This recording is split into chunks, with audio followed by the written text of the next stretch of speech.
মর্মান্তিক বিমান দুর্ঘটনায় কেঁপে উঠেছে রাজধানীর ঢাকা। মাইলস্টোন স্কুল অ্যান্ড কলেজের শিক্ষার্থী বহনকারী প্রশিক্ষণ বিমান দুর্ঘটনার শিকার হলে প্রাণ হারায় অন্তত ২৯ জন। আহত অবস্থায় হাসপাতালে ভর্তি করা হয়েছে ৬৮ জনকে।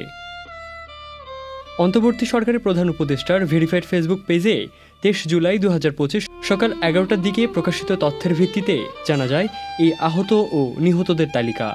LME সার্টিফাইড বিশ্বসেরা কপারে তৈরি ওয়ালটন কেবলস, যা আপনার স্থাপনাকে রাখবে সব সময় নিরাপদ।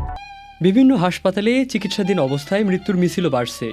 জাতীয় বার্ন ও প্লাস্টিক সার্জারি ইনস্টিটিউটে ভর্তি রয়েছেন সর্বোচ্চ ৪৪ জন। এর মধ্যে প্রাণ হারিয়েছেন ১১ জন। সম্মিলিত সামরিক হাসপাতাল CMS ভর্তি রয়েছেন ২১ জন। মৃত্যু হয়েছে ১৫ জনের।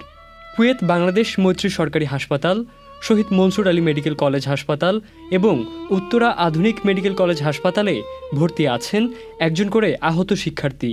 ঢাকা মেডিকেল কলেজ, ইউনাইটেড হাসপাতাল এবং লুবানা জেনারেল হাসপাতালেও মৃত্যুর খবর পাওয়া গেছে। লুবানায় একজনের মৃত্যুর বিষয়টি এখনও নিশ্চিত হওয়া যায়নি বলে জানিয়েছে সংশ্লিষ্ট কর্তৃপক্ষ। গত মঙ্গলবার মাইলস্টোন স্কুল অ্যান্ড কলেজে ঘটে এই দুর্ঘটনা। শিক্ষার্থী ও অভিভাবকদের মধ্যে শোকের ছায়া নেমে এসেছে।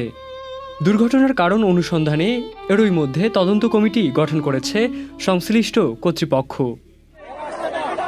ইবনে সাইদ অঙ্কুর, চ্যানেল আই।